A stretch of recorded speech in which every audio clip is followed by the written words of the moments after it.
Ako mga kaagapay, gusto ko talagang magkaroon ng ano dito, manok. Napakalilim po dahil gawa ng mga mangga yan. Gawa ng mga mangga.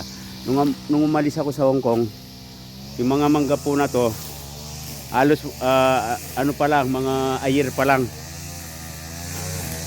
So ano na ako sa Hong Kong, 31 years. Kaya yan na sila.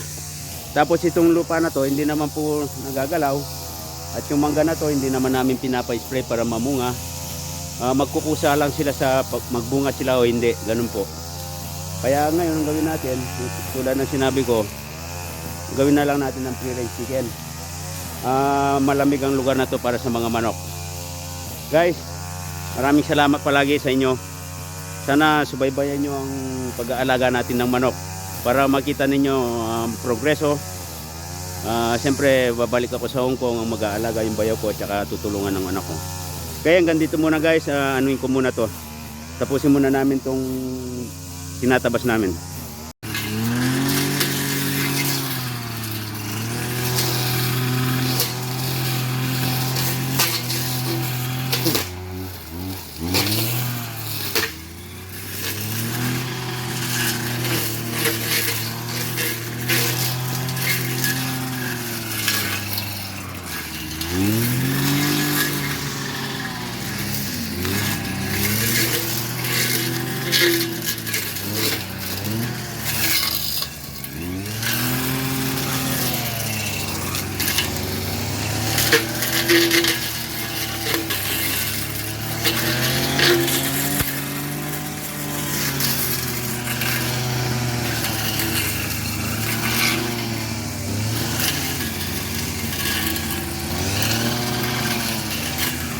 Guys, ako ang sumuko sa sa grass cutter. Ako ang sumuko sa grass cutter, mga kaagapay. Kasi dati ang grass cutter ang sumusurrender sa akin eh. Pero ngayon, super. Matindi tong grass cutter na to. Sa Kapampangan, Bisaya po. Mabilis ka na, gusto pa niya. Para siyang Maserati. Talagang marinig mo naman ang dagundong eh. Talagang mahataw siya guys. Ngayon pahinga muna dahil siyempre ang puso natin, bigyan natin ng hangin, mag-recharge. So mamaya naman guys, ang ano na to, kalawakan talaga guys. Yan, pagod na ako, kapuringgi pa lang natapos. Dito na ang boundary. Dito, kila paring nok na to. Yan o. Yan. Yung may kawain na to. Sino nagtanim ng kawain? Si paring nok no? Tapos tapos nagati tayo, no. So yung mga pumasok dito na kawayan, ay may labong. Ay, Winnie Peng, kunin natin yung labong pala dito. Wow, my favorite. Guys, oh, yan labong. Bamboo shoot. Yan, sa amin na to. Mas marami yung sa amin ngayon. Kasi yung lupa, guys, slanted ng konti. So yung suli ng suwi ng kawayan, hindi bababa doon, at least pupunta sa may lupa. Kaya pumasok sa amin, magagawa natin to ng Thank you na lang, Paring Nok. Si Paring Nok Tubig, shout out sa'yo. Yan. Maganda-gandang kawayan na to. Pwedeng pang to, pang kubo ng manok, tapang ko. Ayan, ito naman, Chinese bamboo to. Yung walang tinik. Ayan, oh, pwede natin gawin tapangko ng mga manok yan. Yung mga puno ng mangga, kawitan natin ng mga kawayan, minsan nagpapahinga yung mga manok. Sana guys, itong idea ko, dagdagan nyo pa. Sana yung mga pinapalo ko mga free-range chicken, katulad nila Manok Tambayan, Pulo Manok, si Wandering Soul, si The Off-Duty Accountant. Yan sila po ang mga pinapalo ko sila sa kanilang mga YouTube channel.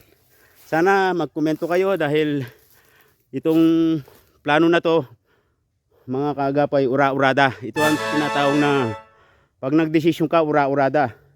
Sana naman hindi naman tayo ma-fail dahil ang mga sinasabi, kailangan pag-isipan mo munang mabuti, huwag kang ura-urada sa business. Pero actually itong na to, hindi naman natin pinupunturya sa more business, but for our family only. But hindi ko po sasakupin ng family only dahil someday malay natin lalago sila, so makapagbenta tayo ng live chicken, table eggs, at saka yung kapatid ko gusto ko siyang mag-barbecue chicken sa dito, lalo na pag mahal na araw guys, sa Holy Week. Ang daming dumadag sa dito sa mga station, 11 station. Yan, marami po parang langgamang umaakyat dito sa mga kababayan nating Kristiyano na mga fanatic sa kanilang paniniwala na sila ay gagaling pag umakyat sila dito, which is good naman po dahil yung faith natin yung magdadala sa ating paggaling.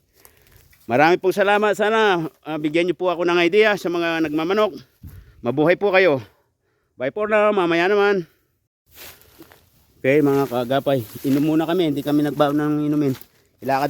Ilakad ko kayo dito sa sa farm natin. Yan. Hanggang dun sa bahay nung kapatid ko, yung bayo ko. Yan. Ito na yung natabas niya habang wala pa ako eh. Pangalawang araw ko ba dito? Teng?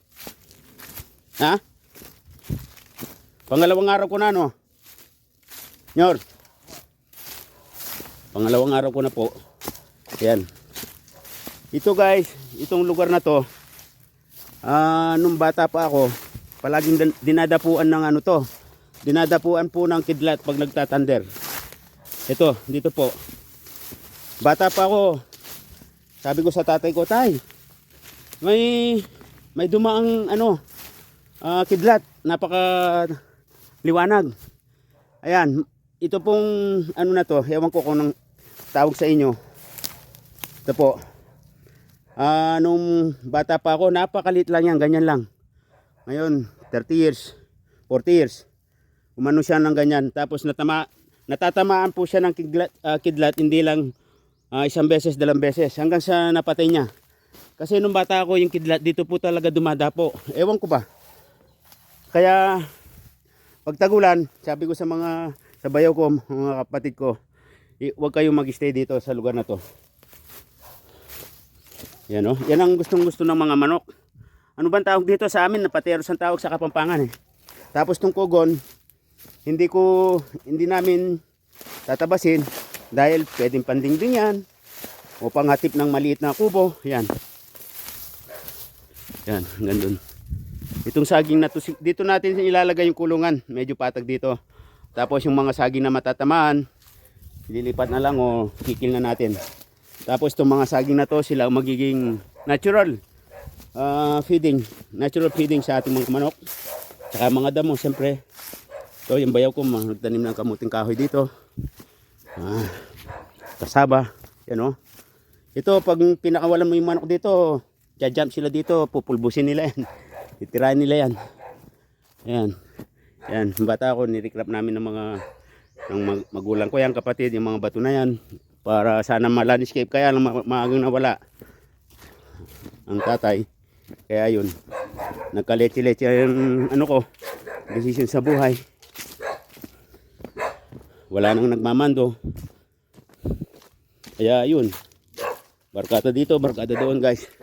Pero sa pa naman mga barkada ko, mahal ko sila, mahal nila ako.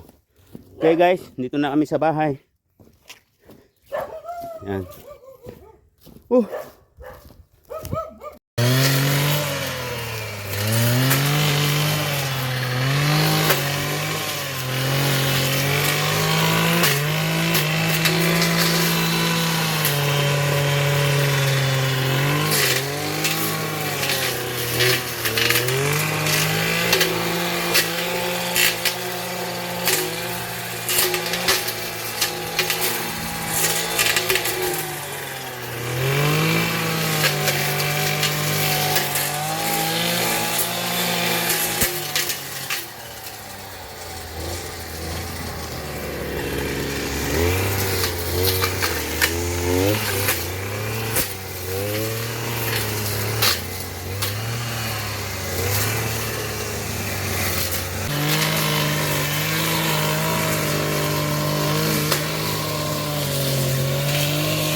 Yan, medyo patapos na.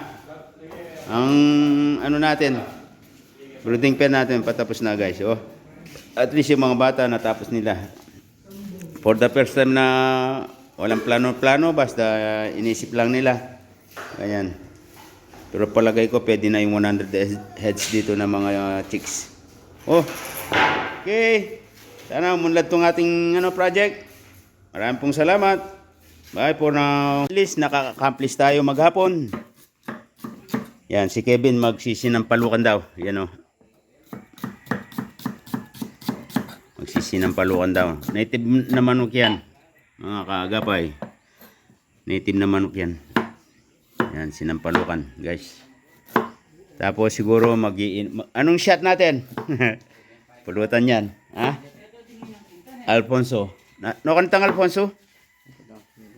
Oh. Okay. Thank you guys.